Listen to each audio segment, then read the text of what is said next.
হামদুসানা মহাপরাক্রমশালী আল্লাহ সুবহানাহু ওয়া তাআলার জন্য শান্তি অবতীর্ণ হোক মুহাম্মদ সাল্লাল্লাহু আলাইহি ওয়াসাল্লামের প্রতি।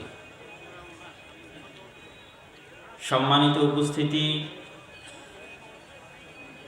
দিনাজপুরের কাহারোল উপজেলার মসজিদ ভিত্তিক দিন শিক্ষা সম্পর্কে সচেতনতা সৃষ্টির লক্ষ্যে আদ-দাওয়া ইলাল্লাহ কর্তৃক পরিচালিত মক্তব, মসজিদ ভিত্তিক মক্তবকে সামনে রেখে আজকের আয়োজিত এই অনুষ্ঠানে আমাদের সংক্ষিপ্ত বক্তব্যের বিষয়বস্তু মসজিদ ভিত্তিক দিন শিক্ষার গুরুত্ব ও তাৎপর্য এবং প্রয়োজনীয়তা।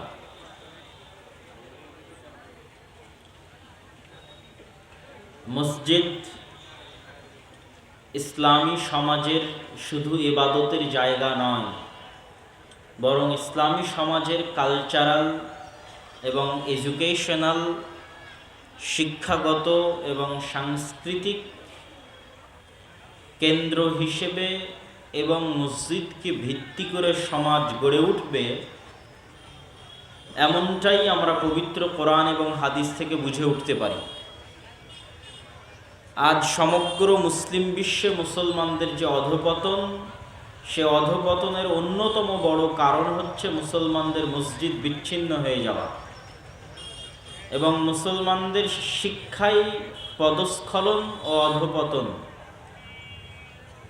দিনের মৌলিক ন্যূনতম জ্ঞান শিখার মতো কোনো ব্যবস্থা এই বিশাল মুসলিম ভূখণ্ডে নেই, যেখানে শতভাগ মুসলমানের সন্তান দিনের মৌলিক জ্ঞান অর্জন করবে। আপনি বলবেন মাদ্রাসাগুলো কি করছে? মাদ্রাসাগুলোতে শতভাগ মুসলমানের সন্তানেরা যায় না। 2 থেকে 2.5% মুসলমানের সন্তান মাদ্রাসায় যায়, বাকি 90 থেকে 95 থেকে 98% সন্তানেরা স্কুলে যায়। আর স্কুলের সিলেবাস দিনমুখী হওয়া তো বহু দূরের কথা, বরং চলমান বর্তমান পরিবর্তিত সিলেবাসগুলো ক্রমবর্ধমানভাবে দিন বিমুখ করার পায়তারা নিয়ে সিলেবাস তৈরি করা হচ্ছে। ফলত বিশাল এই মুসলমান সমাজের মুসলমানদের সন্তানদের দিনের মৌলিক জ্ঞান শিখানোর কোনো রাস্তা আমাদের কাছে নাই। আপনি যদি বলেন এই জালসা, তো বছরের এই এক জালসা দিয়ে, এই 1-2 ঘন্টার বক্তব্য দিয়ে দিনের জ্ঞান অর্জন সম্ভব নয়। এবং এই জালসাগুলোতে আমরা যে বিচ্ছিন্ন বক্তব্য দেই, সেই বিচ্ছিন্ন বক্তব্য আপনারা ইউটিউব এবং অনলাইনে শুনে দিনের মৌলিক জ্ঞান অর্জন করবেন, এটাও সম্ভব নয়। বিচ্ছিন্ন জ্ঞান হবে, ভাষা জ্ঞান হবে, যেই জ্ঞানের একাডেমিক কোনো ভিত্তি থাকবে না। ফলত মুসলমানদের দিন শিক্ষার জন্য মসজিদকে কাজে লাগানো ছাড়া আর দ্বিতীয় কোনো উপায় নেই। একমাত্র উপায় যেখানে আমরা শতভাগ মুসলমানকে দিন শিখাতে পারি, সেটা হচ্ছে মসজিদে দিন শিক্ষার ব্যবস্থা করা। কিন্তু দুঃখজনক হলেও সত্য, কষ্টদায়ক হলেও বাস্তব, যে আজ মুসলমানেরা জাতিগতভাবে টপ টু বটম, উপর থেকে নিয়ে নিচ পর্যন্ত, ইউরোপ আমেরিকার মুসলমান থেকে শুরু করে, মধ্যপ্রাচ্যের মুসলমান থেকে শুরু করে বাংলাদেশ, ভারত, পাকিস্তানের মুসলমানেরা পর্যন্ত কারো নিকটে দিন শিক্ষা বহু দূরে থাক, স্বাভাবিক শিক্ষারও কোনো গুরুত্ব নাই।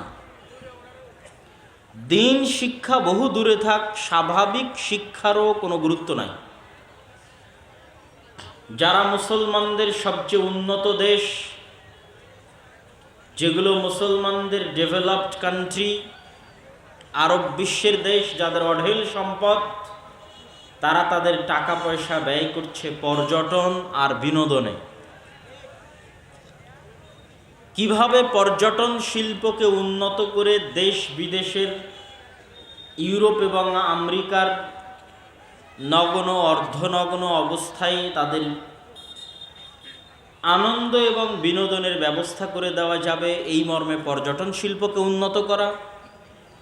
দ্বিতীয়ত, বিনোদনের নামে ক্রিকেট ফুটবল থেকে শুরু করে জুয়া, গান বাজনা, বাদ্যযন্ত্রের যত আয়োজন আছে সব কিছুতে কত এগিয়ে যাওয়া যায় এই নিয়ে এক অসম প্রতিযোগিতা চলছে। এবং তারা তাদের সেই অর্থ দিয়ে মুসলমানদের শিক্ষায় পরিবর্তন আনার ব্যাপক ও বৈপ্লবিক কোনো উদ্যোগ গ্রহণ করেনি। তার মানে করছে না তা নয়, করছে, কিন্তু সেটা ব্যাপক এবং বৈপ্লবিক এবং ফোকাসিং নয়। ঠিক আপনারা যদি ইউরোপ এবং আমেরিকায় যে মুসলমানেরা বসবাস করে তাদের দিকে দেখেন, তাহলে Bharat, Bangladesh, Pakistan, Indonesia, Malaysia, Syria, Yemen, Libya, Africa থেকে যত শত শত হাজার হাজার মুসলমান ইউরোপ এবং আমেরিকায় গেছে, তাদের 90% না বিশ্ববিদ্যালয়ের টিচার হওয়ার জন্য গেছে, না মেডিকেলের প্রফেসর হওয়ার জন্য গেছে, না বিজ্ঞান ইনস্টিটিউটের গবেষক হওয়ার জন্য গেছে। 90% গেছে ট্যাক্সি ড্রাইভার হওয়ার জন্য। 90% গেছে রেস্টুরেন্টের ওয়েটার, বয় হওয়ার জন্য, খাবার সার্ভ করবে এই চাকরির জন্য। 90% গেছে দোকানদার হওয়ার জন্য, ফুড পান্ডার, হোম ডেলিভারি করার জন্য। 90% গেছে কেয়ার হোমের জব করার জন্য। এটা হচ্ছে ইউরোপ এবং আমেরিকার মতো উন্নত বিশ্বে বসবাসরত মুসলমানদের সামাজিক অবস্থান। যে ইউরোপ এবং আমেরিকায় ইহুদি যারা বসবাস করে তাদের কতজন বিশ্ববিদ্যালয়ের টিচার, কতজন বড় বিজনেসম্যান, আর কতজন বিজ্ঞানী, আর মুসলমানেরা সারা পৃথিবী থেকে গেছে, আমি শুধু বাংলাদেশের কথা বলছি না, তারা কতজন কি অবস্থানে আছে। তাদের 90% হচ্ছে সমাজের সবচেয়ে নিম্ন শ্রেণীর চাকরি করে। এই হচ্ছে সারা বিশ্বে মুসলমানদের অবস্থা। এবং মুসলমানদের এই গোলামির চিত্র, মুসলমানদের এই অধপতনের চিত্র আরো স্পষ্ট, আরো ব্যতিক্রম এবং আরো ব্যাপকভাবে ফুটে ওঠে যদি আপনি ভূমধ্য সাগরে শরণার্থী হিসেবে আশ্রয় প্রার্থনাকারী কিছু ডুবন্ত নৌকার ছবি দূরবীন দিয়ে দেখতে পারেন। ভূমধ্য সাগরের এক পাশে আছে লিবিয়া, মরক্কো, আলজেরিয়া এবং ফিলিস্তিন এবং ইসরায়েল, আর ভূমধ্য সাগরের অপর পাশে আছে স্পেন, ফ্রান্স এবং ইতালি। মধ্যের সমুদ্রটা হচ্ছে ভূমধ্য সাগর। তো লিবিয়ার নৌ বন্দর বা সমুদ্র বন্দরগুলো থেকে এক প্রকার নৌকা ছাড়ে, যেই নৌকাগুলো হয় বাতাস দিয়ে ফুলানো রাবারের নৌকা, পাম্প করে ফুলানো নৌকা, যেই নৌকাতে গাদাগাদি করে 300 থেকে 400 জন উঠে। এই 300-400 জনের সবই মুসলমান, আল্লাহর হস্তে সবই মুসলমান, যারা পৃথিবীর বিভিন্ন দেশ থেকে জমা হয়েছে ওখানে। বাংলাদেশ থেকে দুবাইয়ের ভিসা নিয়ে দুবাই গেছে, দুবাই থেকে লিবিয়ার ভিসা নিয়ে লিবিয়াতে গেছে, লিবিয়াতে যাওয়ার পর কোথায় মরুভূমি দিয়ে জঙ্গল দিয়ে চোরাই পথে নিয়ে গেছে ওই সমুদ্র বন্দরে। এরকম অসংখ্য দালাল আছে নিয়ে যাওয়ার জন্য প্রস্তুত, আর এরকম অসংখ্য যুবক আছে যাওয়ার জন্য প্রস্তুত, প্রতিনিয়ত যাচ্ছে, প্রতিদিন যাচ্ছে। তো ওই ভূমধ্য সাগরে ছাড়বে যে নৌকা, ওই নৌকাতে যে 300-400 জন বসে আছে, এরা আল্লাহর হস্তে কেউ অন্য ধর্মের নয়, এরা আল্লাহর হস্তে সবাই মুসলমান। শুধু বাংলাদেশের মুসলমান নয়, সারা পৃথিবীর মুসলমান। এটা হচ্ছে সারা পৃথিবীর মুসলমানদের চিত্র। ওই নৌকাটা সারা পৃথিবীর মুসলমানদের চিত্র, ছবি। এই নৌকায় আরোহী হিসেবে যে 300-400 জন মুসলমান উঠেছে, এদের ভাগ্য দুইটা, হয় নৌকা ভূমধ্য সাগরে ডুবে এরা মারা যাবে, আর না হয় ইতালি, ফ্রান্স, স্পেন তাদেরকে শরণার্থী হিসেবে ভিক্ষা দিবে তাদের জীবন। তারা তাদের কাছে শরণার্থী হিসেবে ভিক্ষা নিতে গেছে, থাকার জায়গা। কিছুদিন অবৈধ হিসেবে থাকার পরে বৈধ হওয়ার প্রক্রিয়া শুরু হবে, পাসপোর্ট, আইডি কার্ড ইত্যাদি। এইটা হচ্ছে সারা পৃথিবীর মুসলমানদের চিত্র, যে সারা পৃথিবীর মুসলমানেরা কোথায় আছে, কোন অবস্থায় আছে, কি অবস্থার মধ্যে দিয়ে যাচ্ছে। এত ভয়ঙ্কর অবস্থা হওয়ার পরেও পৃথিবীর কোনো মুসলমান দেশে শিক্ষা নিয়ে কোনো তদারকি আপনি দেখবেন না। আমাদের মতো থার্ড ওয়ার্ল্ড কান্ট্রি, বাংলাদেশ, পাকিস্তানের মতো থার্ড ওয়ার্ল্ড কান্ট্রি, তৃতীয় বিশ্বের দেশ, এই সমস্ত দেশে আপনি রাস্তাঘাট, ব্রিজ, কালভার্ট, ফ্লাইওভারের জন্য বড় বড় মেগা প্রজেক্ট দেখবেন। শিক্ষা, জ্ঞান, গবেষণার জন্য কোনো মেগা প্রজেক্ট পাবেন না। দূরবীন দিয়ে খুঁজেও কোনো মেগা প্রজেক্ট পাবেন না যেটা শিক্ষা, জ্ঞান, গবেষণার জন্য বরাদ্দ আছে। ফলত আমাদের দেশের বিশ্ববিদ্যালয়গুলো বিশ্বে বহু দূরে থাক, এশিয়ারও লিস্টের মধ্যে নাই, এশিয়ারও শীর্ষ 500 বা 1000 লিস্টের মধ্যে পাবেন না আমাদের দেশের বিশ্ববিদ্যালয়গুলো। এবং আমাদের যারা দায়িত্বশীল তাদের প্রয়োজনও নাই যে এখানে যে যুবকেরা বসে আছে এরা পড়াশোনা করে কিছু শিখুক।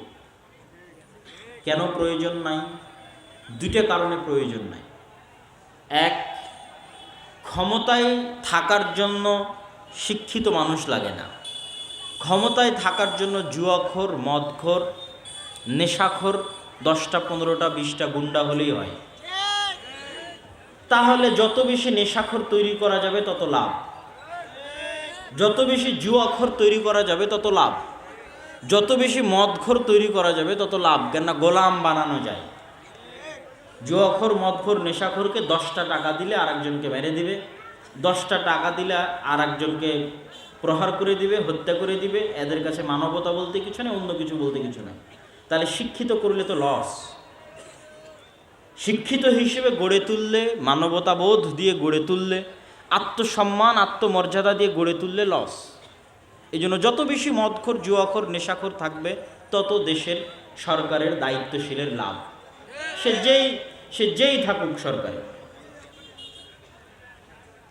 দ্বিতীয় আর একটা কারণ হচ্ছে কেন আপনাদের পিছনে শিক্ষার জন্য বড় বাজেট, মেগা প্রজেক্ট নাই। তার দ্বিতীয় বড় কারণ হচ্ছে আপনারা অশিক্ষিত মূর্খ অবস্থায় বড় হয়েও যখন জীবনের একটা বয়স পেরিয়ে যাবে এবং দেখবেন কোনো কিছুই হচ্ছে না, তখন আপনিও মাইগ্রেট করার চিন্তা ভাবনা করবেন। মাইগ্রেশন, আপনিও যাবেন কোথায়? দুবাই, সৌদি, কুয়েত, উত্তর কোরিয়া, দক্ষিণ Korea, Europe, Saudi, China, Japan, যে যেখানে পারবে সে সেখানে যাবে। আর যতজন যাবে, শুধু ইউরোপ আমেরিকা নয়, যতজন যাবে সারা বিশ্বের বিভিন্ন দেশে, তার 90% যাবে যেই কাজ করার জন্য, সেটা হচ্ছে তৃতীয় শ্রেণীর নাগরিকের কাজ, লেবারের কাজ, যেটা করতে শিক্ষিত হওয়া লাগে না। তথা আমাদের বাংলাদেশি ভাইয়েরা সৌদি আরব, কুয়েত, কাতার, বাহরাইন, দুবাইয়ে যে কাজ করছে, বেশিরভাগ ভাইয়েরা ওই কাজ করার জন্য শিক্ষিত হওয়া লাগবে না। তাহলে আপনি অশিক্ষিত থাকলে আমার লস কি ভাই? আপনি অশিক্ষিত থাকলেও আমি আপনাকে দুবাই, সৌদি পাঠিয়ে রেমিটেন্স পাচ্ছি। আপনি অশিক্ষিত থাকলেও আমি আপনাকে ইউরোপ, আমেরিকা পাঠিয়ে ট্যাক্সি ড্রাইভার করে, ওই রেস্টুরেন্টের ওয়েটার করে রেমিটেন্স পাচ্ছি। আপনি অশিক্ষিত থাকলেও আপনাকে আমি গার্মেন্টসে চাকরি দিয়ে টাকা ইনকাম করতে পারছি। তাহলে কেন আমি আপনাকে শিক্ষিত করব? বলেন, কি প্রয়োজন আমার শিক্ষিত করার? শিক্ষিত করলেই বরং বিপদ। ফলত আপনাকে শিক্ষিত করার কোনো প্রয়োজন নাই, এই জন্য আপনাকে শিক্ষিত করার জন্য কোনো বাজেটও নাই। এটা হচ্ছে সারা বিশ্বের মুসলমানদের অবস্থা। আমি একদম আরব বিশ্বের মুসলমানদের অবস্থা থেকে, ইউরোপ আমেরিকার মুসলমানদের অবস্থা থেকে আপনার বাংলাদেশের মুসলমানদের অবস্থা পর্যন্ত বলে দিলাম। আর ভারতের এমনও রাজ্য আছে যে সমস্ত রাজ্যের জরিপ করলে দেখা যাবে যে আদালতে যতগুলো খুনের মামলা হয়েছে, আদালতে যতগুলো মদ, নেশা, জুয়ার মামলা হয়েছে, আদালতে যতগুলো চুরি ডাকাতির মামলা হয়েছে, তার 80% মামলার আসামি মুসলমানেরা। আর 20% হচ্ছে হিন্দুরা। মানে পুরো জাতিটা একটা মদখোর, নেশাখোর, জুয়াখোর জাতিতে পরিণত হয়ে গেছে, বলে আয়াজ বিল্লাহ। তাহলে এদের উপর যদি আল্লাহর গজব না আসে, কাদের উপর আসবে? এদের উপর যদি আল্লাহর আযাব না আসে, কাদের উপর আসবে? যাদের চারিত্রিক অধপতন এই জায়গায় গিয়ে পৌঁছেছে। আমি কখনোই মুসলমানদেরকে দিনগত হিসেবে ছোট করতে চাই না। মুসলমানদের ভিতরে যে ঈমান আছে, এই ঈমান হাজারো লাখো কোটি কাফেরের ভিতরে যে কুফরি আছে তার চেয়ে উত্তম। এবং ওই সমস্ত কাফেরদের মধ্যে যে কুফরি আছে, এই কুফরি থাকার কারণে তারা ভীত, তারা সন্ত্রস্ত, তাদের মানসিক কোনো শান্তি নেই, যদিও তারা উন্নত। তো আমি সেই দিক থেকে আপনাদেরকে ছোট করছি না, কিন্তু উদাহরণ হিসেবে বলতে গিয়ে যে আমাদের যেখানে ঈমান আছে সেখানে আমাদের শিক্ষায় আরও বেশি এগিয়ে থাকা উচিত ছিল। আপনি ইউরোপ এবং আমেরিকায় গেলে তাদের বাস, ট্রেন, রেল, বিমান যেখানেই উঠেন না কেন, এমনকি পার্কে গেলেও আপনি দেখবেন যে মানুষ বই হাতে আছে এবং বই পড়তেছে। যেটা আমার নিজস্ব অভিজ্ঞতা আপনাকে বলতেছে। তথা তারা জ্ঞানের মাধ্যমেই পৃথিবীটা শাসন করতেছে। আমার কখনো এটা মনে হয়নি যে আল্লাহ সুবহানাহু ওয়া তাআলা তাদেরকে দয়া করে পৃথিবী শাসনের সুযোগ দিয়েছে। না, আল্লাহ আমাদের অযোগ্যতার কারণে তাদেরকে পৃথিবী শাসনের সুযোগ দিয়েছে।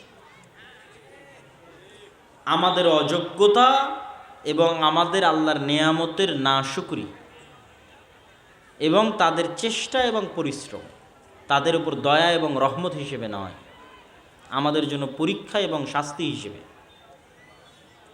কেননা তারা পড়ে, তারা জ্ঞান অর্জন করে। একটা মুসলমানও যে পড়ে না, জ্ঞান অর্জন করে না। শিক্ষা দীক্ষায় তারা পিছিয়ে, 100 বছর 500 বছর পিছিয়ে। এবং আপনি বিশেষ করে ইহুদি পল্লীগুলোতে যদি যান তাহলে দেখবেন, আশ্চর্য হবেন যে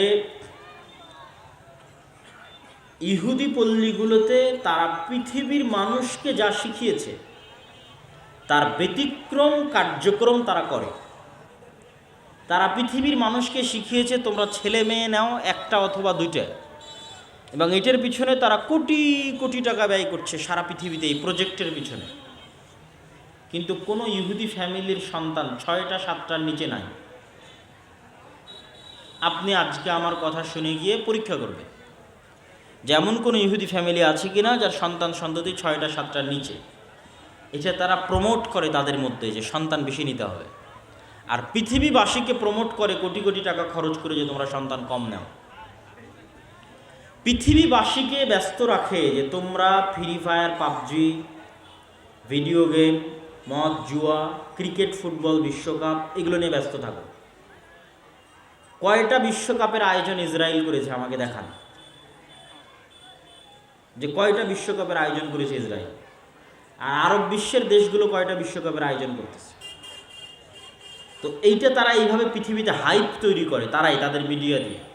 এটাই সফলতা। এই সমস্ত জুয়া, মদ, নেশা, গান বাজনা, বাদ্যযন্ত্র, এটাই সফলতা। আর তারা তাদের ভিতরে জ্ঞান, বিজ্ঞান, শিক্ষা এবং পড়াশোনা নিয়ে ব্যস্ত। তারা তাদের সন্তান সন্ততিদের নিয়ে পড়াশোনা, শিক্ষা এবং জ্ঞান নিয়ে ব্যস্ত, জন্মের পর থেকে, এমনকি পেটে থাকার পর থেকে। এই জন্য আমি বলেছি যে তাদের উপর আল্লাহ দয়া করে দিয়েছে কথা নয়, আমাদের অযোগ্যতার কারণে, আমাদের গুনাহের কারণে শাস্তি এবং পরীক্ষা হিসেবে আল্লাহ তাদের উপর আমাদের শাসক বানিয়ে দিয়েছে। নাহলে কখনোই তাদের শাসক হওয়ার কথা নয়, যেখানে আমাদের কাছে ঈমান আছে। সম্মানিত উপস্থিতি, এরকম আরও শত শত উদাহরণ আপনাদের সামনে পেশ করতে পারবো। এবার চলে আসি আমাদের মসজিদ। এটা গেল গোটা বিশ্বের মুসলমানদের অবস্থা। এবার আসেন মসজিদে। মসজিদের কমিটির কাছে যদি 10 টাকা থাকে, মসজিদ কমিটি ওই 10টা টাকার 5টা টাকা যে শিক্ষার জন্য ব্যয় করতে হবে এটা তার মাথাতেই নাই। 10 টাকা থাকলে আরও 5 টাকা বেশি করে আগে এসি কিনবে, টাইলস কিনবে, তারপরে হচ্ছে ফ্যান কিনবে, লাইট কিনবে, ছাদ ঢালাই দিবে, এগুলো নিয়ে ব্যস্ত। অথচ আপনি আজকে যদি আপনি এই সমস্ত মসজিদের দায়িত্ব 5 জন ইউরোপিয়ান, 5 জন আমেরিকান অথবা 5 জন ইহুদিকে দিয়ে দেন।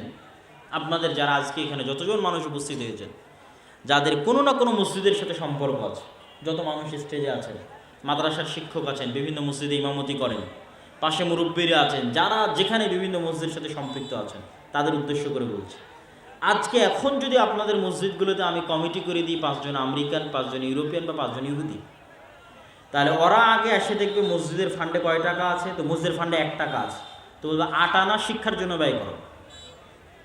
কথা কি আমার বুঝতে পেরেছেন? ওরা যদি এসে দেখে মসজিদের ফান্ডে 8 আনা আছে, তাহলে বলবে 4 আনা শিক্ষার জন্য ব্যয় করো। এভাবে ওরা পৃথিবীটা পরিচালনা করছে। আমার সরকারের কাছে যদি 100 টাকা থাকে, আগে বলবে রাস্তা বানাও, ব্রিজ বানাও, কালভার্ট বানাও, বিশ্ববিদ্যালয়, স্কুল, কলেজ, সিলেবাস, জ্ঞান, গবেষণা, ওগুলো পদ্মা নদীতে ভাসিয়ে দাও, সব লেবার হবে। কথা বুঝতে পারেননি? তো একই অবস্থা আরব বিশ্বের দেশগুলো।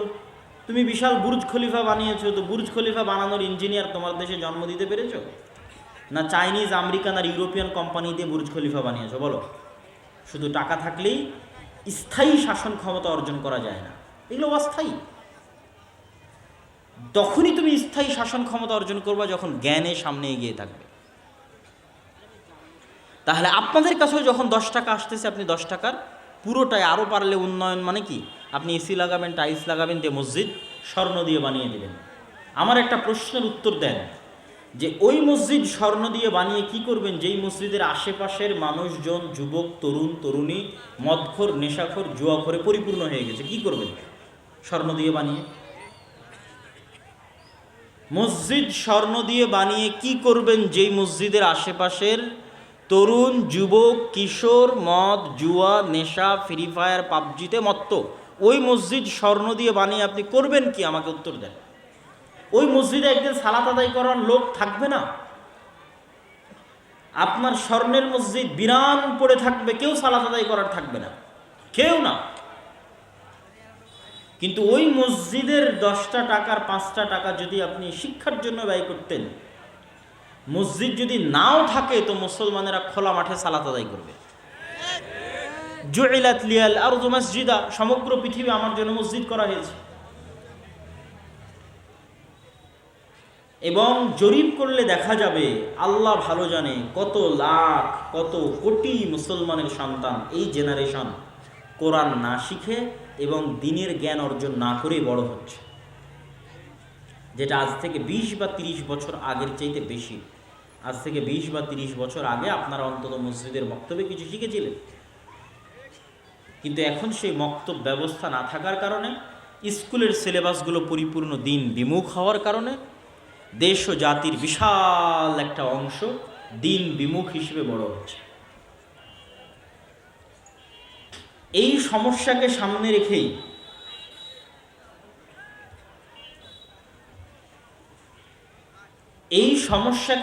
রেখেই আদ-দাওয়া ইলাল্লাহ আল জামিয়া সালাফিয়ার অধীনে দেশব্যাপী মসজিদ ভিত্তিক দিন শিক্ষা, প্রতিটি মসজিদ হোক দিন শিক্ষার প্রথম পাঠশালা, এই মর্মে আমরা আমাদের দাওয়াতি সফর অব্যাহত এবং চলমান রেখেছি। ইতিমধ্যে আমরা বাংলাদেশের 4টি জেলার 126টি মসজিদ সফর করেছি আলহামদুলিল্লাহ, এবং আগামী ডিসেম্বরের প্রথম থেকে, এই ডিসেম্বরের প্রথম থেকে তথা 1 সপ্তাহ পর থেকেই আপনাদের দিনাজপুর অঞ্চলে, দিনাজপুর জেলায় আমাদের দাওয়াতি সফর শুরু হবে, এবং প্রতি উপজেলায় আমরা একদিন করে সময় দিব।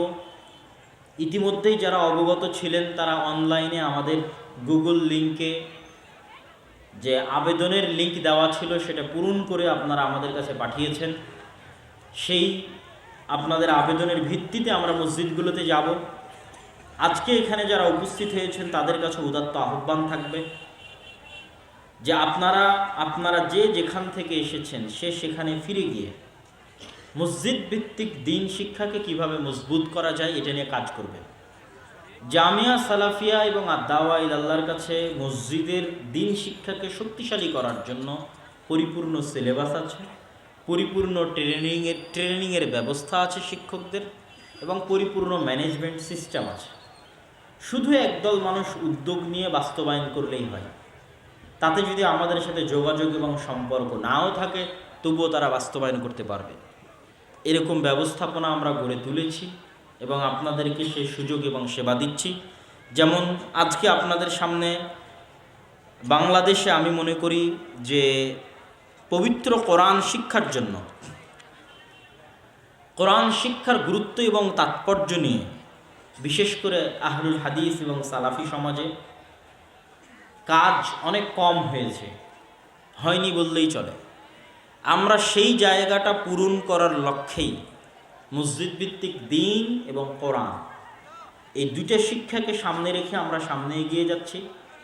এবং আমাদের সিলেবাসের অন্যতম একটি বই আমরা উসমানী কায়দা নামে, ছোট বাচ্চারা যারা স্কুলে পড়ে তারা অতি সহজে কোরআন শিখতে পারবে, কোনো প্রকার পারিভাষিক একাডেমিক শব্দ ব্যবহার করা ছাড়াই তারা যেন কোরআন সহজে শিখতে পারে, এই মর্মে আমাদের সিলেবাসের অন্যতম একটি বই হচ্ছে এই কায়দা, উসমানী কায়দা। আমাদের আজকের এখানে বইয়ের স্টল থাকলে আপনারা নিয়ে যাওয়ার চেষ্টা করবেন। বিশেষ করে যারা মসজিদের সাথে সম্পৃক্ত আছেন তারা আমাদের সাথে যোগাযোগ ছাড়াই, আমাদের সিলেবাসের আরও একটি বই আসতেছে, আগামীকাল অথবা পরশুদিন প্রকাশিত হবে এবং আমাদের ট্রেনিং আয়োজন হবে 15 অথবা 16 ডিসেম্বর থেকে। যে সমস্ত মক্তব আমাদের অধীনে পরিচালিত হচ্ছে তাদের নিয়ে প্রথম আমাদের ইমাম এবং শিক্ষকদের নিয়ে ট্রেনিং সেশন আয়োজন হবে। পাশাপাশি আরও যে আমাদের সুযোগ সুবিধাগুলো আছে সেগুলো আমরা সেই ট্রেনিংয়ে আপনাদের সামনে পেশ করব এবং তুলে ধরব। আপনারা যারা যেখান থেকে এসেছেন জামিয়া সালাফিয়ার সাথে সম্পৃক্ত হয়ে মসজিদ ভিত্তিক এই দ্বীন এবং কোরআন শিক্ষা কার্যক্রমে জড়িত হতে চান, তারা চেষ্টা করবেন সাধ্য অনুযায়ী আমাদের সাথে যোগাযোগ করার। আর অচিরে আমরা দিনাজপুরে আসতেছি, 1 সপ্তাহ থেকে 10 দিনের মধ্যে আমরা দিনাজপুর এবং রংপুর বিভাগীয় প্রতিটি জেলার প্রতিটি উপজেলায় একদিন করে সময় দিব। সেখানে আপনাদের স্বতঃস্ফূর্ত অংশগ্রহণ, সাড়া এবং উপস্থিতি আমরা কামনা করছি ইনশাআল্লাহ। সম্মানিত উপস্থিতি, আমরা আমাদের এই আলোচনার একটু সামনে এগিয়ে যাই। আমাদের আলোচনার দ্বিতীয় অংশ হচ্ছে কোরআন শিক্ষা। সার্বিকভাবে মুসলমানদের শিক্ষার একটা চিত্র আপনাদের তুলে ধরলাম। এবার আসেন একটু কোরআনের শিক্ষার গুরুত্ব এবং তাৎপর্য সম্পর্কে সংক্ষিপ্ত একটু আলোচনা করি। কোরআন এমন একটি কিতাব, যেই কিতাবের সাথে মুসলিম উম্মার ভাগ্য লিখিত আছে। এই কিতাবের সাথে মুসলমানদের ভাগ্য লিখিত কিভাবে? আমাদের সমাজে, আমাদের বাড়িতে, আমাদের দেশে এই কিতাবের অবস্থা হবে যেমন, পৃথিবীতে আমাদের অবস্থা হবে তেমন। আমাদের সমাজে, আমাদের বাড়িতে, আমাদের রাষ্ট্রে এই কিতাবের অবস্থা হবে যেমন, আল্লাহ আমাদেরকে পৃথিবীতে বানিয়ে দিবেন তেমন। রাসূলুল্লাহ সাল্লাল্লাহু আলাইহি ওয়াসাল্লাম বলেন, ইন্নাল্লাহা ইয়ারফাউ বিহাযাল কিতাবি আকওয়ামান ওয়া ইয়াদউ বিহি আখারিন। আল্লাহ এই কিতাব দিয়ে এই উম্মতের একটা অংশকে পৃথিবীর সর্বোচ্চ স্থানে পৌঁছে দিয়েছেন, এই কিতাব দিয়ে এই উম্মতের একটা অংশকে পৃথিবীর সর্বনিম্ন স্থানে নামিয়ে দিয়েছেন। কোন অংশকে সর্বোচ্চ স্থানে পৌঁছে দিয়েছেন? ওমর রাদিয়াল্লাহু তাআলা আনহুর ইতিহাস পড়ে। ওমর রাদিয়াল্লাহু তাআলা আনহু যেই দিন মসজিদে আকসা, বাইতুল মুকাদ্দাস বিজয় করার জন্য রওনা দিচ্ছেন মদিনা থেকে, সেই দিন জেরুজালেম শহর ঘিরে রেখেছে আবু উবাইদা ইবনুল জাররাহ, খালিদ ইবনুল ওয়ালিদ, আমর ইবনুল আস সহ এই সমস্ত বিখ্যাত প্রধান সেনাপতি এবং সাহাবী সহ প্রায় 12,000 মুজাহিদ বাহিনী, যার মধ্যে 4,000 আল্লাহ রাসূলের সাহাবী জেরুজালেম ঘিরে রেখেছে কয়েক মাস যাবৎ। জেরুজালেমের পাদ্রীদের আহ্বান হচ্ছে, আমিরুল মুমিনিন খলিফাতুল মুসলিমিন যতক্ষণ না আসবে ততক্ষণ মসজিদে আকসার চাবি আমরা হস্তান্তর করব না। আমিরুল মুমিনিন খলিফাতুল মুসলিমিন ওমর ইবনুল খাত্তাব রাদিয়াল্লাহু তাআলা আনহু মদিনা মুনাওয়ারা থেকে 1500 কিলোমিটার দূরের পথে রওনা দেওয়ার জন্য মাত্র একজন গোলামকে সাথে করে নিয়ে, তবুও পালাক্রমে কখনো গোলাম উটের পিঠে, কখনো তিনি উটের পিঠে, এইভাবে তিনি সামনের দিকে আগাতে থাকলেন। যখন তিনি জেরুজালেমের গেটে পৌঁছাচ্ছেন তখন আবু উবাইদা ইবনুল জাররাহ প্রধান সেনাপতি হন্তদন্ত হয়ে ছুটে এসে দেখছেন যে আমিরুল মুমিনিনের গায়ে জীর্ণ শীর্ণ কাপড় এবং আমিরুল মুমিনিন রশি ধরে টানছে, বিশাল রোমান এম্পায়ারের পতন, হেডকোয়ার্টারের পতন হচ্ছে। আজকের যুগে বাংলাদেশের হাতে বা আফগানিস্তানের হাতে আমেরিকার পতন যেমন, যে আফগানিস্তান থেকে কেউ গিয়ে আমেরিকার নিউ ইয়র্ক, ওয়াশিংটন বিজয় করে নিল, পাহাড় থেকে উঠে আসা, মরুভূমি থেকে উঠে আসা কোনো এক কৃষক, ঠিক তেমনি রোমান এম্পায়ারের হেডকোয়ার্টার জেরুজালেম বিজয় করছে মরুভূমি থেকে উঠে আসা একজন তৎকালীন যুগের, তাদের 20-30 বছর আগের যুগের একজন রাখাল। তিনি এখন আমিরুল মুমিনিন খলিফাতুল মুসলিমিন ওমর ইবনুল খাত্তাব। তো হে আমিরুল মুমিনিন, তারা আমাদের দিকে নিচু দৃষ্টিতে দেখবে যে দেখো মুসলমানদের আমিরের অবস্থা কি, খলিফার অবস্থা কি।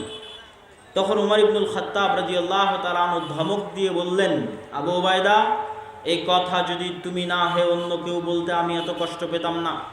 আবু উবাইদা শোনো, কুন্না কওমান আযিল্লাহ, আজ থেকে 20-30 বছর আগে জাহিলিয়াতের যুগে আরবের মরুভূমিতে মক্কা এবং মদিনায় গত 1000 বছরেও কোনো সাম্রাজ্য কায়েম হয়নি, গত 100 বছরেও কোনো রাজত্ব তৈরি হয়নি। আমরা সেই জাহিলি যুগের মরুভূমির রাখাল, অন্ধকারাচ্ছন্ন যুগের মানুষ। আমাদের না কোনো নাম ছিল, না সুনাম, না খ্যাতি, না আমাদের দুনিয়াতে কেউ চিনত, না আমাদের কোনো টাকা পয়সা ছিল, না ক্ষমতা, না রাজত্ব ছিল। কুন্না কওমান আযিল্লাহ, আমরা নাম পরিচয়বিহীন এক অধপতিত জাহিলি যুগে বসবাস করা একদল মানুষ ছিলাম। আজ আল্লাহ আমার মতো ওমর রাদিয়াল্লাহু তাআলা আনহুকে কোন পর্যায়ে পৌঁছে দিয়েছে যে আমি রোমান এম্পায়ারের হেডকোয়ার্টার জেরুজালেম বিজয় করছি। তার কারণ কি জানো? ইসলাম, কোরআন, এই কিতাবের মূল্যায়ন, দ্বীনের মূল্যায়ন। উপস্থিত 4000 সাহাবীর মধ্যে কোরআনের মূল্যায়ন যেমন ছিল, দ্বীনের মূল্যায়ন যেমন ছিল, পৃথিবীতে তাদের ক্ষমতা তেমন ছিল। আর আজকে আমাদের অধপতিত নিচে নামিয়ে দিয়েছে কিভাবে? আজ 80 বছর থেকে আমরা মুসলমানেরা মসজিদে আকসায় নামাজি সালাতি পড়তে যেতে পারি না, মাহরুম, বঞ্চিত। আল্লাহ সুবহানাহু ওয়া তাআলার তিনটে পবিত্র ঘরের একটা পবিত্র ঘরে যাওয়ার ভাগ্য আল্লাহ আমাদের দেয়নি। এই হলো আমাদের অবস্থা। আল্লাহ আমাদেরকে এই পর্যায়ে নামিয়ে দিয়েছে কেন? আমাদের বাড়ি ঘরে দ্বীন এবং কোরআনের অবস্থা যেমন হয়ে গেছে, আল্লাহ আমাদের তেমন করে দিয়েছে। এবং উম্মতে মুহাম্মাদির উপর আল্লাহর গজবের ধরন এটাই।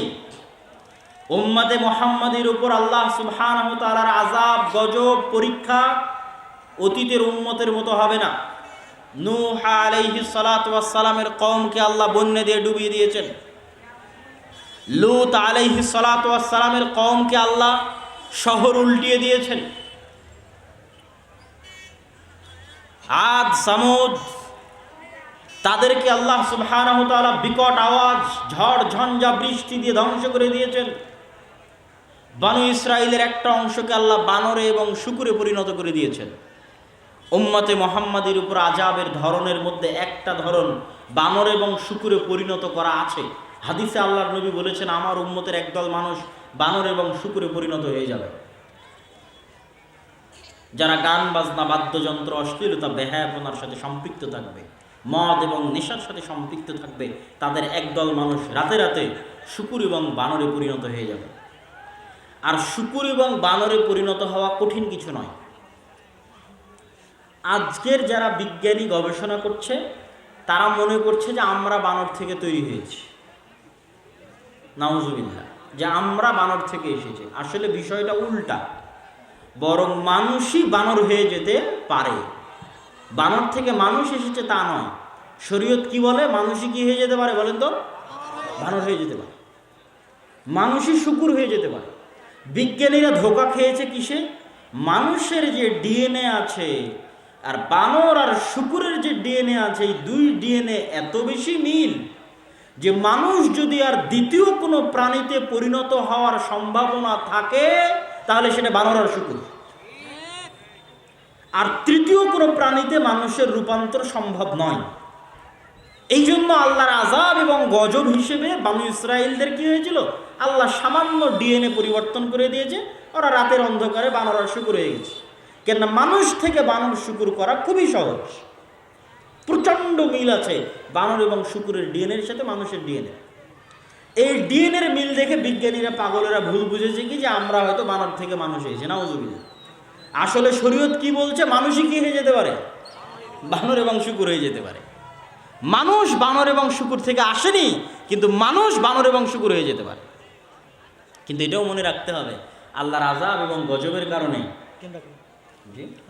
না না ডাকেনি তো, মানুষ আযাব এবং গজবের কারণে যারা বানর এবং শুকুরে পরিণত হয়ে যায় তারা কিন্তু আবার বেঁচে থাকে না, তারা মারা যায়, তাদের বংশ পরম্পরা বৃদ্ধি হয় না। সুতরাং আমরা এটাও বলতে পারবো না যে আজকে যারা বানর আছে তারা বানু ইসরায়েলের ওই অভিশপ্ত যাদের মানুষকে আল্লাহ বানর বানিয়ে দিয়েছিল তাদের পরবর্তী বংশধর, তা নয়। বানর আল্লাহর একটা স্বতন্ত্র সৃষ্টি, শুকুর আল্লাহর একটা স্বতন্ত্র সৃষ্টি, মানুষ আল্লাহর একটা স্বতন্ত্র সৃষ্টি। কিন্তু মানুষ যদি দ্বিতীয় কোনো পশুতে পরিণত হয় তাহলে সেটা কোন পশুতে পরিণত হবে, বানর এবং শুকুর। এটা আল্লাহর গজব, আযাব। ঠিক উম্মতে মুহাম্মাদির উপর আল্লাহর আর একটা আযাব এবং গজব স্থায়ীভাবে থাকতেই থাকবে, থাকতেই থাকবে। সেটা কি? সেটা হচ্ছে উম্মতে মুহাম্মাদির উপর বিধর্মীদের চাপিয়ে দেওয়া। উম্মতে মুহাম্মাদি যদি আপনারা আজকে কাহারোল উপজেলার মানুষ যারা আজকে এখানে একত্রিত হয়েছেন, ইসআল নাফসাকুম ইসআলু আনফুসাকুম, আপনাদের নিজেদের জিজ্ঞেস করেন যে আপনি সর্বশেষ কতদিন কোরআন পড়েননি। আপনারা নিজেদের জিজ্ঞেস করেন আপনাদের বাড়িতে সর্বশেষ কতদিন কোরআন পড়া হয়নি। উপস্থিত মা এবং বোনেরা নিজেদের জিজ্ঞেস করেন আপনাদের বাড়িতে কতদিন যাবৎ কোরআন বুঝা, কোরআন তেলাওয়াত, কোরআন অনুধাবন হয় না। তাহলে এবার গোটা কাহারোল উপজেলা, গোটা দিনাজপুর জেলা, গোটা রংপুর বিভাগের মানুষজন যদি নিজেদের মাপে যে তাদের বাড়িতে তাদের জীবনে তারা মাসকে মাস, বছরকে বছর থেকে না কোরআন পড়ে না বোঝার চেষ্টা করে, তাহলে তাদের উপর তো আল্লাহর আযাব আসা উচিত। কেন আল্লাহ বলেছে এই কিতাব এই উম্মতের একটা অংশকে উপরে উঠিয়ে দিবে আর একটাকে নিচে নামিয়ে দিবে। তো যেটাকে নিচে নামিয়ে দেবে ওদের আযাবটা কি? তো আপনি যদি মনে করেন যে কাহারুলের কেউ আজকে যদি কোরআন না পড়ে তাহলে আল্লাহ কাহারুলকে ভূমিকম্পতে ধ্বংস করে দিবে, জি না। আপনি যদি মনে করেন আজকে দিনাজপুরের কোনো মানুষ কোরআন না বুঝে, কোরআন না শিখে, তাহলে দিনাজপুরকে আল্লাহ বন্যে দিয়ে ডুবিয়ে দিবে, জি না। এটা উম্মতে মুহাম্মাদির উপর আল্লাহর সামগ্রিক আযাব এবং গজবের ধরন নয়। আজ যদি দিনাজপুরের মানুষের বাড়িতে, ঘরে, সমাজে, রাষ্ট্রে কোরআনের কোনো মান, সম্মান, ইজ্জত, মূল্যায়ন না থাকে, কেউ না পড়ে না বুঝে, তাহলে এই দিনাজপুর এবং কাহারুলের মানুষকে আল্লাহ আযাব দিবে কিভাবে? এদের ওপর আল্লাহ বিধর্মীদের চাপিয়ে দিবে। ধরেন আপনার দিনাজপুরের ওপর আল্লাহ হিন্দুদের চাপিয়ে দিল, দিয়ে কী হবে? একদিনে, এখন এই মুহূর্তে এখানে উপস্থিত সব মানুষকে যদি এখন বম মেরে হত্যা করে দেওয়া হয়, আল্লাহর কসম পৃথিবীতে কেউ জিজ্ঞেস করেনই থাকবে না যে কাহারুলে এরকম 5,000 মানুষ এক জায়গায় জমা হয়েছিল, সবকে বম দিয়ে উড়িয়ে দেওয়া হয়েছে, জিজ্ঞেস করার থাকবে না। এই আপনার মূল্য হচ্ছে এই, এটা আল্লাহ বানিয়ে দিবে। কেন? আপনার ঘরে, আপনার বাড়িতে কোরআন এরকম হয়ে গেছে। গোটা দিনাজপুরের মানুষকে যদি একদিনে জবাই করে দেওয়া হয়, সারা পৃথিবীর কোনো কোনায় উচ্চারিতই হবে না দিনাজপুরের নাম, যে দিনাজপুরে 1 লক্ষ মানুষ ছিল, একদিনে হিন্দুরা জবাই করে দিয়েছে, কেউ নামই নিবে না। কেন? আপনার বাড়িতে, আপনার ঘরে কোরআন এরকম হয়ে গেছে। আমি যদি বুঝাতে না পারি এটা আমার ব্যর্থতা, কিন্তু কোরআন এবং হাদিস থেকে ব্যাখ্যা করেই আপনাকে আমি বলতেছি যে উম্মতে মুহাম্মাদির উপর আযাবের ধরন হচ্ছে এটা, শাস্তি গজবের ধরন হচ্ছে এটা। এবং এইভাবে আল্লাহ উম্মতে মুহাম্মাদিকে আযাব এবং গজব দিয়েছে। অন্য কোনোভাবে আপনি পাবেন না যে গোটা 1400 বছরের ইতিহাসে কোনো মুসলিম শহর মাটিতে ধসে গেছে, পাবেন না। কোনো মুসলিম শহর সমূলে বন্যায় ধ্বংস হয়ে গেছে, পাবেন না। মানে কি মুসলমানরা আজীবনই ভালো ছিল? না। কিন্তু কি পাবেন? বাগদাদের ইতিহাস পড়ে দেখেন, একদিনে লক্ষ লক্ষ মুসলমানকে জবাই করেছে আলাকুকা, এটা শাস্তি, এটা আযাব। স্পেনের ইতিহাস পড়ে দেখেন কিভাবে নিদারুণ, করুণ ও বর্বরভাবে স্পেন থেকে মুসলমানদের বিতাড়িত করা হয়েছে, এটাই শাস্তি।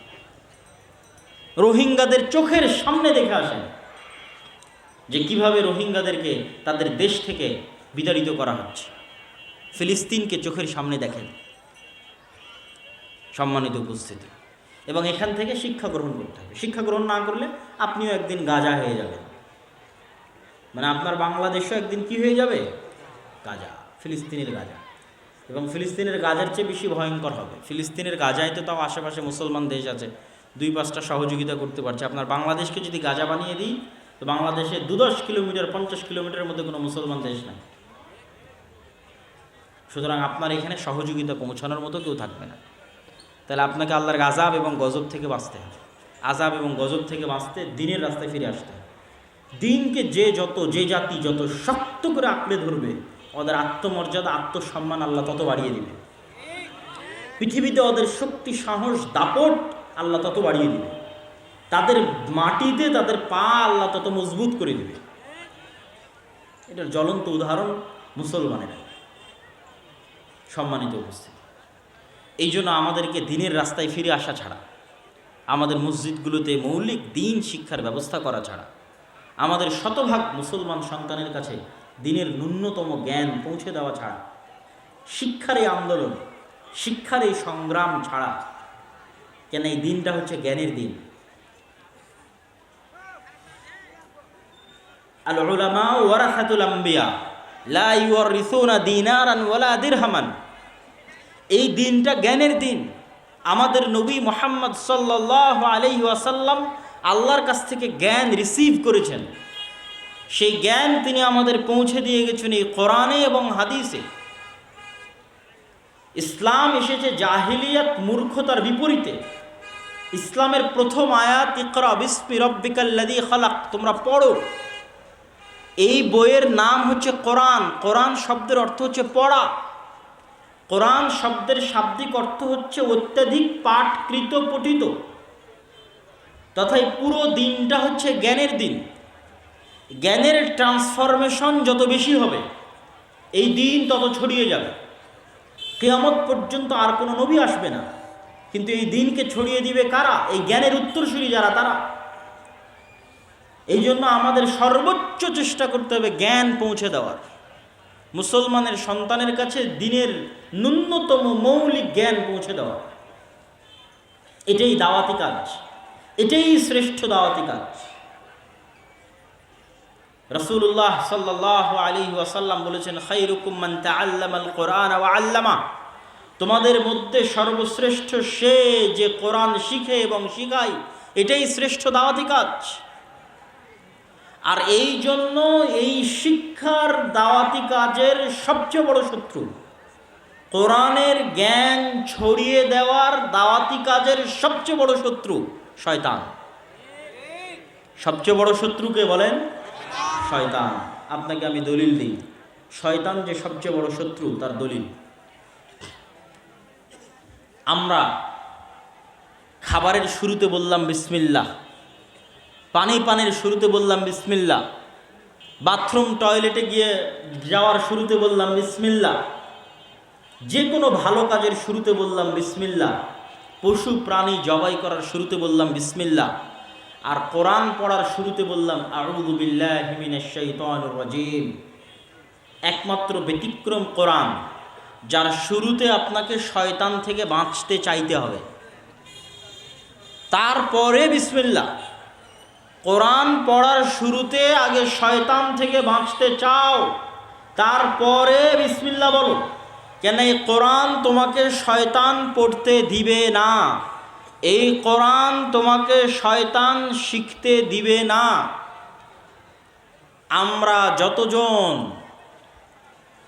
গত 1 মাস 6 মাস 5 দিন 1 সপ্তাহ 10 দিন যাবৎ কোরআন থেকে দূরে আছি, কোরআন বুঝা এবং কোরআন শিখা এবং পড়া থেকে দূরে আছি, আমাদেরকে কে দূরে রেখেছে ভাই?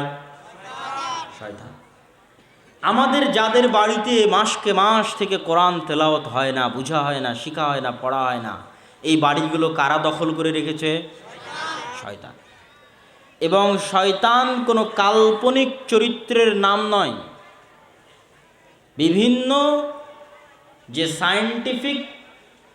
সায়েন্স ফিকশনের যে গল্প, কাল্পনিক গল্প, কাল্পনিক উপন্যাস, কাল্পনিক ভূত পেত্নির গল্প, এই কাল্পনিক কোনো চরিত্রের নাম শয়তান নয়। শয়তান এক অতি বাস্তব, অতি সত্য এবং অতি ভয়ঙ্কর চরিত্রের নাম হচ্ছে শয়তান। আল্লাহ সুবহানাহু ওয়া তাআলা এই পৃথিবী ডেভেলপ করার আগেই, যেভাবে আপনারা সফটওয়্যার ডেভেলপ করেন, অ্যাপ ডেভেলপ করেন, এই পৃথিবীর সিস্টেম যখন আল্লাহ ডেভেলপ করেছেন, এই পৃথিবীকে আল্লাহ একটা সিস্টেমে তৈরি করেছেন, যেই সিস্টেমগুলো অপরিবর্তনীয়, একমাত্র আল্লাহ চাইলে পরিবর্তন হতে পারে। যেমন এই পৃথিবীতে আল্লাহ সিস্টেম কি দিয়েছেন? আগুন জ্বালাবে, এটা সিস্টেম। যে আমি আগুনের মধ্যে হাত দিলে আমার হাত পুড়ে যাবে, এটাই সিস্টেম পৃথিবীর। কিন্তু আগুন নাও পুড়াতে পারে, যদি আল্লাহ বলে ইয়া নারু কুনি বারদাও ওয়া সালামান আলা ইব্রাহিম, হে আগুন তুমি ইব্রাহিমের জন্য ঠান্ডা শীতল বরফ হয়ে যাও। এই পৃথিবীর সিস্টেম হচ্ছে চাকু দিয়ে ছুরি চালালে কাটবে, যে সিস্টেম। ঠিক এই পৃথিবীর অন্যতম একটা সিস্টেম হচ্ছে আল্লাহ মানুষকে রক্ষণাত্মক ভূমিকায় রেখে মানুষের শত্রু হিসেবে বানিয়ে দিয়েছেন, এনিমি হিসেবে বানিয়ে দিয়েছেন শয়তানকে। যেমন ভিডিও গেমে যুবক এবং কিশোরদের এনিমি থাকে, শত্রু থাকে, যার বিরুদ্ধে সে লড়াই করে। এবং প্রতিটা গেম, প্রতিটা খেলায় পাল্টা প্রতিপক্ষ থাকে। ভোটের রাজনীতিতেও পাল্টা প্রতিপক্ষ আছে, ক্রিকেট ফুটবলও পাল্টা প্রতিপক্ষ আছে, ভিডিও গেমের মধ্যেও পাল্টা প্রতিপক্ষ আছে, যে হচ্ছে এনিমি। তো এই পৃথিবীকে আল্লাহ ওইভাবেই ডেভেলপ করেছে যে মানুষের জন্য আল্লাহ কাকে শত্রু করে দিয়েছে বলেন তো? শয়তানকে শত্রু করে দিয়েছে। এবং শয়তানকে আল্লাহ আক্রমণ করার সর্বোচ্চ ক্ষমতা দিয়েছে। শয়তানকে আক্রমণ করার সর্বোচ্চ ক্ষমতা দিতে গিয়ে রাসূলুল্লাহ সাল্লাল্লাহু আলাইহি ওয়াসাল্লাম বলেন, ইয়াজরি মাজরা দাম, শয়তান মানুষের রক্ত কণিকার সাথে প্রবাহিত হয়, চলে, চলতে পারে। মানুষের শরীরের রগে রগে, রক্তে রক্তে শয়তান চলতে পারে। ইয়াজরি মাজরা দাম, এই ক্ষমতা আল্লাহ শয়তানকে দিয়েছে। শয়তানকে দ্বিতীয় ভয়ঙ্কর যে ক্ষমতা আল্লাহ দিয়েছে আদম সন্তানের উপর আক্রমণ করার জন্য, সেটা হচ্ছে ইউয়াসবিসু ফি সুদুরিন নাস। আজকের পৃথিবীতে এমন কোনো টেকনোলজি আবিষ্কার হয়নি যে আমি এখানে মোবাইলে বাটন চাপলে আপনাদের সবার অন্তরে মেসেজ চলে যাবে। এরকম কোনো টেকনোলজি আবিষ্কার হয়নি। যদি হতো তাহলে আমাকে রাজশাহী থেকে সফর করে আর শায়েখ আব্দুর রাজ্জাক বিন ইউসুফকে ঢাকা থেকে সফর করে আজ এখানে আসা লাগতো না। আমরা একটা বাটন চাপতাম আর এখানে যতজন উপস্থিত হয়েছে সবার অন্তরে অন্তরে মেসেজ চলে যেত। কিন্তু মোবাইল বলেন, কম্পিউটার বলেন, মাইক বলেন, এগুলো একটাও সেই প্রযুক্তি নয়। সবগুলোই কি আমাকে চিল্লাতে হবে আর আপনি কান দিয়ে শুনবেন। পার্থক্য এতটুকু কি, আমি মোবাইলে চিল্লাচ্ছি, আপনি 1000 কিলোমিটার দূরে মোবাইল দিয়ে শুনছেন, কিন্তু ভাই কান দিয়ে শুনতে হবে, আপনার অন্তরে পাঠানোর কোনো উপায় নাই। পার্থক্য কি, আগে মুখে বলতেন, এখন মাইকে চিল্লাচ্ছি, আপনাকে কান দিয়েই শুনতে হচ্ছে। আপনার অন্তরে দেওয়ার কোনো উপায় আমার কাছে নাই। কিন্তু শয়তানকে আল্লাহ এই শক্তি দিয়ে দিয়েছে যে শয়তান যদি আমাদের কিছু বলতে চায় তাহলে আমাদের কানে বলা লাগবে না, আমাদেরকে চিঠি লেখা লাগবে না যে আমরা পড়ব, মেসেজ লেখা লাগবে না যে আমরা পড়ব, সরাসরি ইউয়াসবিসু ফি সুদুরিন নাস, শয়তান সরাসরি কোথায় মেসেজ দিতে পারে? অন্তরে। শয়তান সরাসরি মানুষের অন্তরে মেসেজ দিতে পারে। ফলত আদম সন্তান মহাবিপদে। আদম সন্তান জানে না কোনটা তার ইচ্ছা, কোনটা শয়তানের প্ররোচনা। এই এক বিপদে আমরা প্রতি সেকেন্ড পার করছি। আল্লাহর কসম, প্রত্যেকটা সেকেন্ড আমরা এই বিপদে পার করছি। আপনি যদি শয়তানের এই অংশটুকু ভালোভাবে বুঝে যান, আপনার কাছে গোটা দুনিয়া পানির মতো, দুধ কা দুধ পানি কা পানি হয়ে যায়গা। যে পৃথিবীতে কি চলতেছে আপনি ধরে ফেলতে পারবেন, পৃথিবীর রহস্য কি ধরে ফেলতে পারবেন।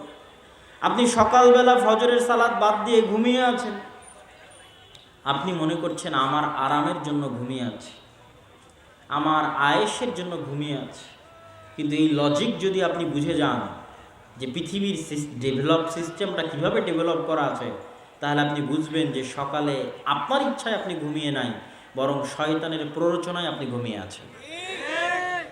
কিন্তু এটা আপনি জানেনই না যে শয়তান আপনাকে এভাবে আপনার অন্তরে মেসেজ দিতে পারে। এই ক্ষমতা শয়তানের আছে। এটা আপনাকে দুনিয়ার কোনো স্কুল, কোনো কলেজ, কোনো ইউনিভার্সিটি, কোনো থিসিস, কোনো রিসার্চ পেপার কেউ আপনাকে বলবে না। পৃথিবীর কেউ আপনাকে বলে দিবে না এটা।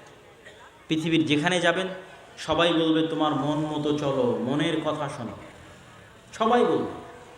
কেউ বলবে না যে তোমার অন্তরে শয়তান নামে একটা চরিত্র আছে, যার প্রভাব আছে, অতএব সাবধান। এ কথা কেউ বলবে না। কেন বলবে না ভাই? আপনারা যদি একটু, আমাদের হাতের ডানে এবং পিছনে অনেক ভাই দাঁড়িয়ে আছে, একটু কি হালকা হালকা করে সামনে আসা সম্ভব? একটু ডানে বামে এবং সামনে একটু করে চেপে বসেন এবং ধৈর্য ধরে শেষ পর্যন্ত বক্তব্য শুনতে হবে। আমরাও দূর থেকে এসেছি, আপনারাও দূর থেকে এসেছেন। আমরা আপনাদের কাছে দুইটা দিনের কথা পৌঁছাতে পারলে আমাদের লাভ, আপনারা শুনলে আপনাদের লাভ। একটু অল্প অল্প করে এগিয়ে আসেন যতদূর সম্ভব হয়। ওই যে মধ্যের ফাঁকা জায়গাটা একটু পূরণ করেন, যে একটু এগিয়ে আসেন, অল্প অল্প করে আগান এবং ডানে বামে এগুলো আগান। বিশেষ করে যারা ডানে দাঁড়িয়ে আছেন তারা কোনোভাবে ভাইজান ভিতরে বসা যায় কিনা দেখেন। আপনাদের কোনো স্বেচ্ছাসেবকরা থাকলে তাদেরকে একটু পাঠিয়ে দেন, যাতে মানুষজনকে বসার ব্যবস্থা করে দিতে পারে। অনেক মানুষ দাঁড়িয়ে আছে। সম্মানিত উপস্থিতি, আজকে আমরা এই মুহূর্তে যে আলোচনাটা করতেছি শয়তান, এই আলোচনা, এই টপিক, এই বিষয় দুনিয়ার কোনো স্কুল, কলেজ, ইউনিভার্সিটি আপনাদের শিখাবে না। কোনো রিসার্চ পেপার, কোনো পিএইচডি, কোনো থিসিস কোথাও পাবেন না। কিন্তু আজকে যদি একবার ভালো করে বুঝে যান, তাহলে এই পৃথিবীর সকল রহস্য আপনার কাছে ফাঁস হয়ে যাবে। তাহলে কি বলছিলাম, সকালবেলা আপনি ঘুমিয়ে আছেন, বলেন তো আপনার ইচ্ছায় না শয়তানের প্ররোচনায়? শয়তানের প্ররোচনায়। এবং আল্লাহর নবী সরাসরি হাদিসে বলছেন যে শয়তান মানুষের কাঁধের কাছে এসে গিট দেয় আর বলে, নাম ইন্নাল লাইলা লাতাবিল, ঘুমাও, রাত অনেক লম্বা, ঘুমাও, অনেক রাত লম্বা, শয়তান বলে। তথা শয়তান আপনার অন্তরে ওয়াসওয়াসাটা দেয়। তো আমরা যতজন সালাদ ছেড়ে দিচ্ছি, গান শুনছি, জুয়া খেলছি, বিড়ি সিগারেট খাচ্ছি, নেশা করছি, হারাম ইনকামের সাথে জড়িত আছি, সবাই আজকে একটা জিনিস ক্লিয়ার বুঝে যান যে আপনি সুদের টাকায় যদি লোন নিয়ে থাকেন, এই লোন আপনার ইচ্ছায় আপনি নেননি, শয়তান আপনাকে প্ররোচনা দিয়ে নেওয়ায়েছে। ক্লিয়ার বুঝে যান।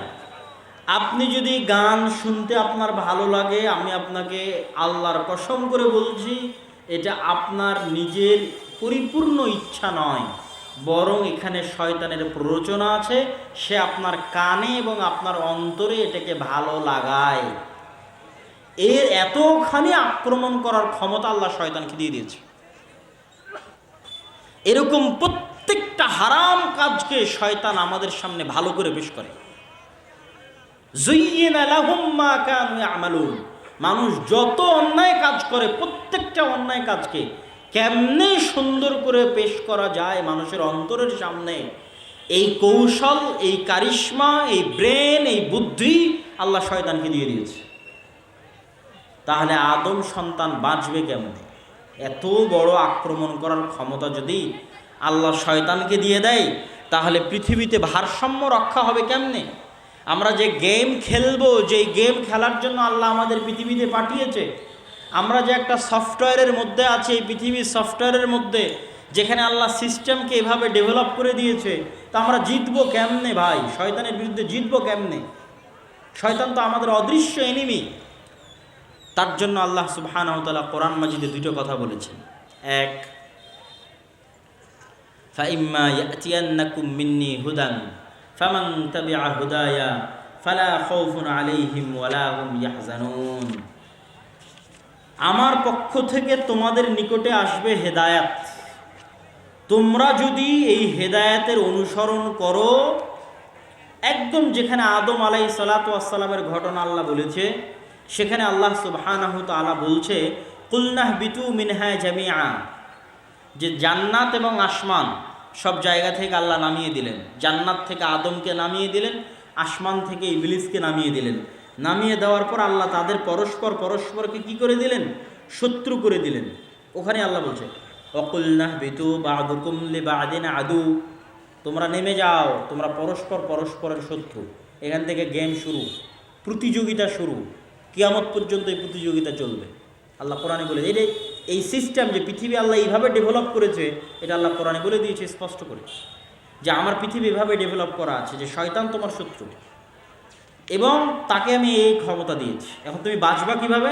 ফাইম্মা ইয়াতিয়ান্নাকুম মিন্নি হুদান ফামান তাবিআ হুদায়া ফালা খাউফুন আলাইহিম ওয়ালা হুম ইয়াহজানুন।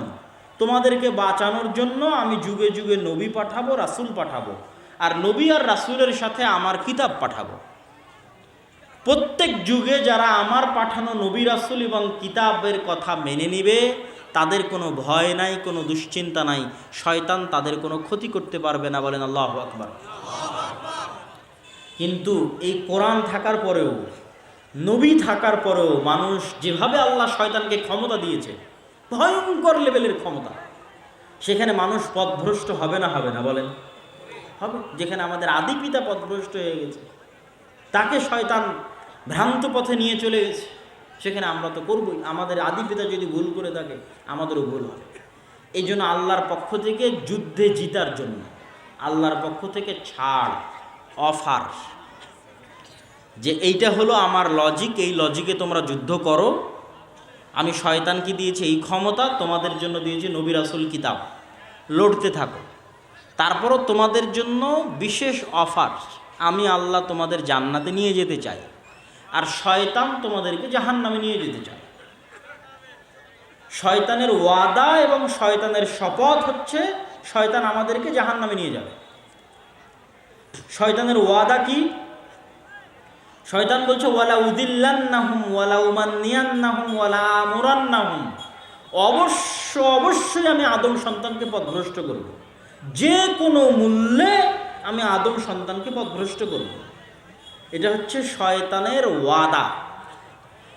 তো এখন আল্লাহ তার শয়তানের বিপরীতে গিয়ে আল্লাহ আর একটা চ্যালেঞ্জ করে দিলেন, যে শয়তান নিয়ে যেতে চায় জাহান্নামে, আল্লাহ নিয়ে যেতে চান কোথায় বলেন তো?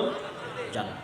এই জন্য আল্লাহর পক্ষ থেকে অফার মানুষের জন্য, পৃথিবীর সকল মানুষের জন্য, যে শয়তান রাত দিন 24 ঘন্টা পরিশ্রম করে তোমাদেরকে দিয়ে যা গুনাহ করাবে এবং করিয়েছে, এখন পর্যন্ত করিয়েছে, তোমার মরা পর্যন্ত করাবে।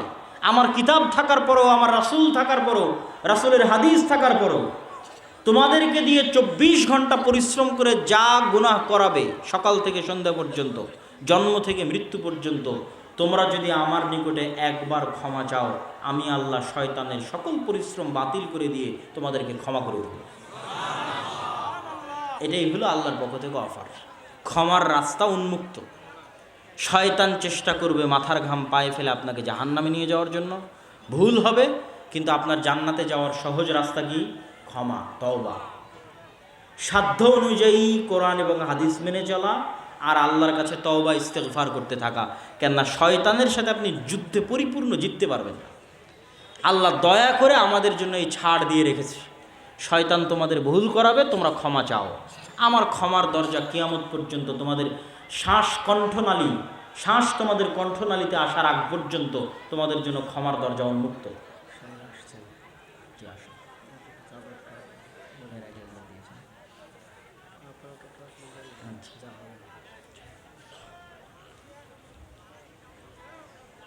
তো শয়তানের এই লজিক, যে পৃথিবীকে আল্লাহ সুবহানাহু ওয়া তাআলা এভাবে ডেভেলপ করেছেন, পৃথিবীভাবে পরিচালিত হচ্ছে, আর এই কথাটুকু আপনাকে অন্যরা কেন বলে দিবে না? এই জন্য বলে দিবে না যে মানুষ যদি একবার শয়তানের সাথে যুদ্ধ শুরু করে, কেননা এই জ্ঞানটুকু থাকলে না যুদ্ধ শুরু হবে, আর এই জ্ঞানটুকু না থাকলে তো আপনি অস্ত্র আত্মসমর্পণ করে দিলেন। কিভাবে আপনাকে বলি, আপনারা যারা আজকে এখানে যতজন উপস্থিত আছেন, তারা যদি মনে করেন যে আপনি আপনার মনের আনন্দের জন্য গান শুনছেন, তাহলে আপনি ভাই যুদ্ধ ছাড়া অস্ত্র সমর্পণ করে দিয়েছেন। যুদ্ধ ছাড়া কি করেছেন বলেন তো? একটু কথা বলতে হবে। যুদ্ধ ছাড়া কি করেছেন? অস্ত্র সারেন্ডার করেছেন শয়তানের সামনে। যদি আপনি মনে করেন যে আপনার প্রশান্তির জন্য আপনি শুনছেন, আপনি আপনার প্রয়োজনে খুব দরকার, এই জন্য আপনি সুদের ঋণ লোনের টাকায় আপনি বাড়ি বানিয়েছেন, তাহলে আপনি আগেই অস্ত্র সমর্পণ করে দিয়েছেন। আপনাকে যুদ্ধটা অন্তত শুরু করতে হবে। আর এই যুদ্ধটা শুরু কাজের কথা আল্লাহ এবং তার রাসূল নিষেধ করেছে কোরআনে এবং হাদিসে। এই কাজ করার চিন্তা যদি আপনার অন্তরে আসে, সেটা কার পক্ষ থেকে? শয়তানের পক্ষ থেকে। কেননা এটা ইনস্ট্রাকশন ভাই, যে কোন রাস্তায় গেলে আপনি গুলি খাবেন, আর কোন রাস্তায় গেলে মারামারি গন্ডগোল চলতেছে, কোন রাস্তায় গেলে পুলিশ আপনাকে ধরে নেবে, আর কোন রাস্তায় গেলে আপনি ডাকাতির শিকার হবেন। এটা তো ইনস্ট্রাকশন। গেমের মধ্যে যেমন আপনাকে ইনস্ট্রাকশন দেয়, এই রোডে তোমার শত্রু আছে, এই রোড দিয়ে যাও, এই দিক দিয়ে, এই ঘরে তুমি অস্ত্র পাবা, তা আপনি তো জানেন না, আপনি কিছুই জানেন না, জিরো। আপনার অন্তরের উপর আপনার কন্ট্রোল ক্ষমতা নাই, আপনি করবেন কি পৃথিবীতে এসে? কে জানাবে আপনাকে? This is the instruction. এখানে আপনাকে দিক নির্দেশনা দিবে, দেখো এটা শয়তানের, সাবধান, এটা শয়তানের। নিবেন একটা উদাহরণ দেয় আল্লাহ কোরআনে বলছে, ইন্নামাল খামরু ওয়াল মাইসিরু ওয়াল আনসাবু ওয়াল আজলাম রিজসুম মিন আমালিশ শাইতান। কোরআনে লেখা আছে, মানে আপনাকে ইনস্ট্রাকশনে লিখে দিয়ে পাঠানো আছে যে মদ, জুয়া, মূর্তি পূজা কার কাজ? ইনস্ট্রাকশনে লেখা আছে যে এই মদ, জুয়া এবং মূর্তি পূজার রাস্তায় যদি হাঁটো, তাহলে এটা কার রাস্তা? শয়তানের রাস্তা। তুমি বিপদে পড়ে যাবে, শয়তান তোমাকে ফাঁসিয়ে দিবে, সাবধান। তো আপনাকে অন্তত যুদ্ধটা স্টার্ট করতে হবে, শুরু করতে হবে। আপনি যদি বিড়িখোর হয়ে থাকেন, বিড়ি সিগারেটের নেশা থেকে থাকে, তাহলে আপনাকে প্রত্যেকটা বিড়ি খাওয়ার সময় মনে করতে হবে যে এই বিড়ি খাওয়ার প্ররোচনা আপনাকে কে দিচ্ছে? শয়তান দিচ্ছে। তাহলে অন্তত যুদ্ধটা শুরু হবে। নাহলে তো আপনি বিনা যুদ্ধে অস্ত্র সমর্পণ করে দিয়েছেন। তারপরে আপনি হাজার বিড়ি খান, কিন্তু এটা মনে করে খান আপনাকে খাওয়াচ্ছে কে? শয়তান। আপনি যখন কোনো মেয়ের সাথে অবৈধ সম্পর্কে লিপ্ত আছেন, তখন আপনাকে কি মনে রাখতে হবে? এটা করাচ্ছে কে? তারও অন্তরে প্ররোচনা দিচ্ছে শয়তান, আপনার অন্তরে প্ররোচনা দিচ্ছে শয়তান। তাহলে যুদ্ধ শুরু হবে, আপনার ব্রেনে কাজ করবে যে আমি আর কতক্ষণ শয়তানের গোলামি করব, আর কতক্ষণ শয়তানের দাসত্ব করব। পৃথিবীতে মানুষ দুই প্রকার, এর বাইরে কোনো মানুষ নাই। হয় ইবাদুর রহমান, না হয় ইবাদুর শয়তান। হয় আল্লাহর গোলাম, না হয় শয়তানের গোলাম। আর পৃথিবীর এই যে লক্ষ লক্ষ মানুষ, সারা পৃথিবী, ইউরোপ, আমেরিকা, চায়না, এদেরকে শয়তান পাগল বানিয়ে রেখেছে। গোটা পৃথিবীর মানুষকে শয়তান কি বানিয়ে রেখেছে? পাগল বানিয়ে রেখেছে। তাদের কাছে এই লজিক কেউ কোনোদিন তুলেও ধরে না, কেউ কোনোদিন বলেও না, তারা জানেও না, সব শয়তানের গোলাম। এদের অন্তরগুলো কার কন্ট্রোলে আছে? শয়তানের কন্ট্রোলে। সুতরাং পৃথিবীতে এরা বসবাস করছে গরু, ছাগল, কুকুর, শ্রীগালের মতো। কোনো লজিক নাই পৃথিবীতে বসবাস করার, কোনো উদ্দেশ্য নাই। সুতরাং শয়তান সাকসেসফুল। মাত্র যাদের কাছে কোরআন আছে, একমাত্র এই অন্ধকার থেকে বের করতে পারবে কোরআন। কোরআনে এগুলো বলে দেওয়া আছে, পৃষ্ঠায়